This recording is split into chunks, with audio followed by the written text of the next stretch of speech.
An English translation, 309th contact, Monday, 20th August 15th, HRS. I'm glad you came, my friend. You are most welcome. Be greeted. You seem to have a problem. You hit the nail on the head.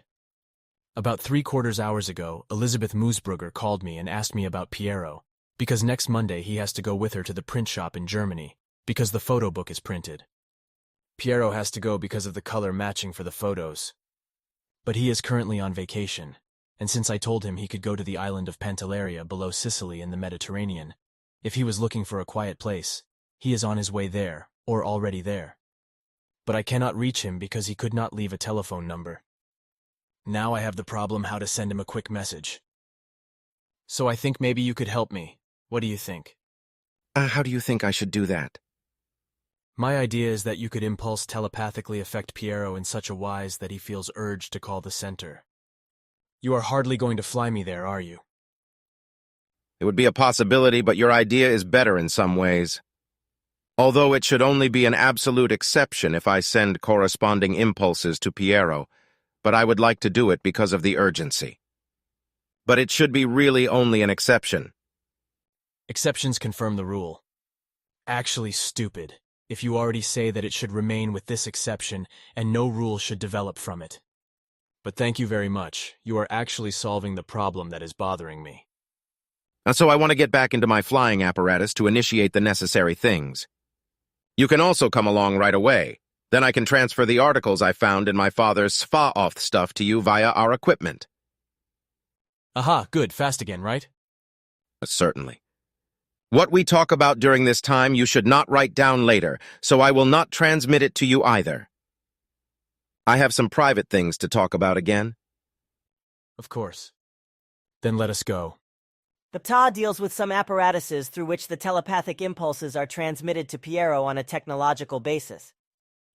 With this, we have discussed what is necessary and also done what is required to advise Piero to make telephone contact. It will probably take some time until his call, but he will definitely do it. Telephoned by Piero Patrizio, Switzerland. Finally the time had come. I sat in the plane with a southerly destination to spend a few days with sunshine and leisure at the sea. I was glad to get away from the everyday life, to have nobody around me who wanted something from me. At home and at the Figu, I was not able to leave an address or a telephone number where I could be reached in case of an emergency. Besides, I did not know yet where I would end up. The plan was simply Pantelleria, a small island below Sicily. I also calmed my conscience with the thought that an emergency was unlikely to happen, since there was nothing important going on in my family or with the Figu. And finally, in all those years when I was on holiday, fortunately no emergency had ever happened.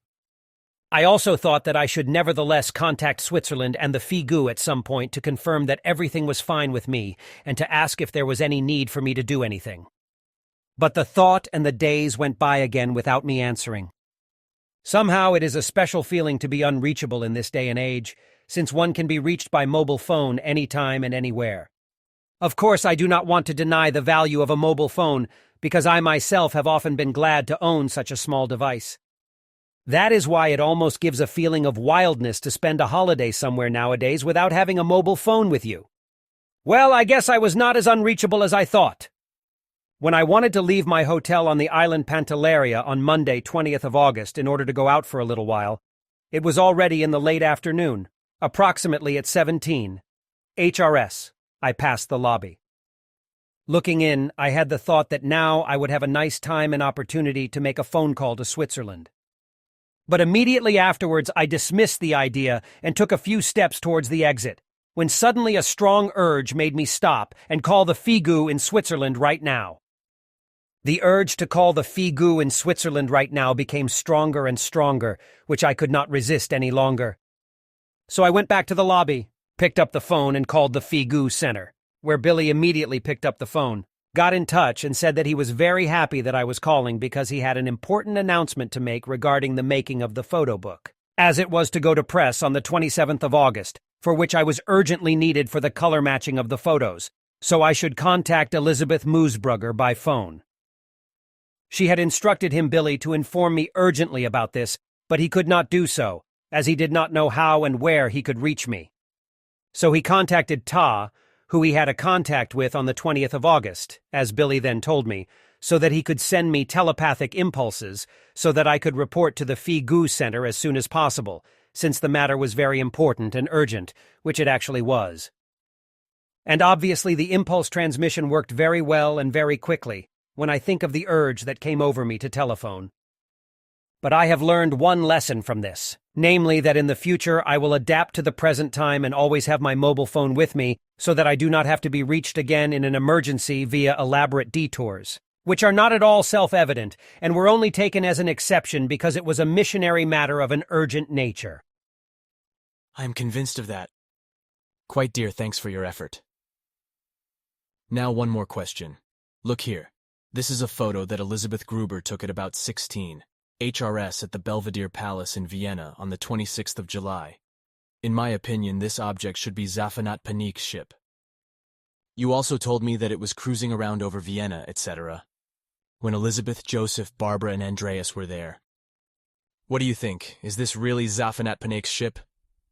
It is likely his flying apparatus, yes. Fine. Everyone is happy about it. Was it the intention that his ship could be photographed? It must have been so.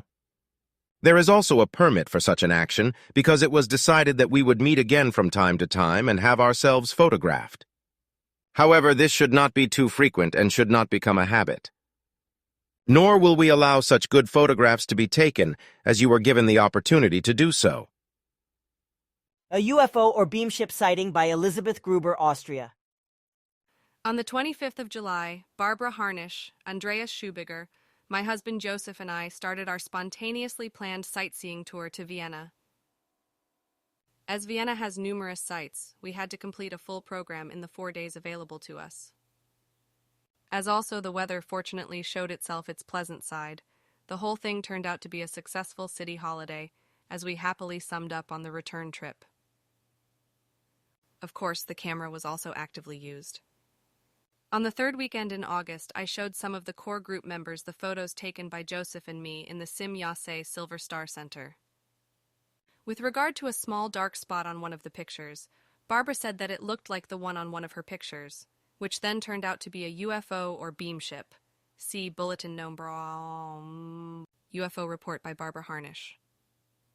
Barbara's relevant experience and also the constant quiet hope, which I share with all group members, that one day we unexpectedly took a picture of a ship, made us take immediate action. Equipped with a magnifying glass provided by Barbara, we examined the point in question, and lo and behold, very clearly and undoubtedly the outline of a UFO came to light. After we immediately told Billy about our discovery, he also confirmed after a thorough examination and enlargement by means of a professional enlarger, we have been informed that it is most likely Zaphanat Panik's beamship from the Pleiarans. This was confirmed to Billy a few days later during a contact. Of course, I immediately picked up the phone to tell Joseph the pleasant surprise that he was not only photographed by me together with the Sphinx in the garden of the Belvedere Palace, but also with a UFO, that is to say, beamship of the Pleiarans.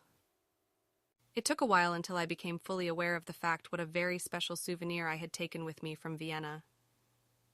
Zaphanat Panik gave me a great pleasure with it, for which I thank him very much. Of course, but thank you very much anyway. Then I have a question regarding the term sacrifice. Last Saturday we talked about it at the spiritual lesson, where I explained what you gave me in terms of clarification, namely that the original term for this word comes from the Old Lyrian language, and means destruction in its value. Unfortunately, I have lost the original word, and besides, today the word value of the term sacrifice is interpreted completely differently than it was given in its original value. The modern German concept of sacrifice is based on a modification and alteration of the Old Lyrian word opheronion. From this, the falsified Latin term operare arose, which means as much as to work. The term then also found its way into the Old High German language, namely with the word opferon, out of which the term sacrifice finally developed. Through religious falsifications, the value of the concept was transformed into a cultic act, through which a devotion to a god or idols, etc., is to be carried out, namely by sacrificing something like E. Fruits, vegetables, animals, or even humans which are burned and or killed, whereby the blood or the heart of the victims at least earlier played a very important role. But even today, such bloody sacrificial rituals still exist on the earth, both in relation to deities and to Satan. However, the term sacrifice is also used in the form of a sacrifice on the earth, E.E.G. When there is a devotion to another human being, to an animal, a plant, or to any saint, or to God, etc., through personal renunciation or renunciation of something. A sacrifice can also be made by giving money as a gift or a donation, or by taking over and doing unpaid work. The term sacrifice is also used in relation to homicide, murder or misfortune, traffic accidents, etc., and or when parents or other persons are concerned with the welfare or education of children. The new possibilities for the term victim are not exhausted yet, because there are still many of them. In its original basic value, however, sacrifice actually means destruction in some wise. To stand up for children or old people could be called devotion instead of sacrifice. Certainly. For all manifestations that are connected with the term sacrifice, there are other and very fitting terms that clarify the facts of the case. For many humans, the word sacrifice also has a very bad sound, without them being aware that the word value actually means destruction. But somehow the human beings do notice that. That should be enough.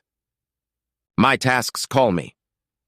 Of course, I do not want to keep you any longer. I just want to say that I am going to take the articles you have had me record and recall and write each one down for myself, not all in one piece, because I want to use them as an article for the Wassermannzeit magazine.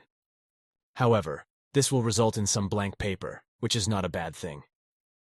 And that is your concern. Please give me the material you made for us. I will pick up the new questions I have brought to your attention as soon as you have finished. Then goodbye until then, dear friend. Take care, Salome, and see you soon. Also, do not forget to submit the first supplementary contact meeting conversations. Thanks for that, by the way. Take care then.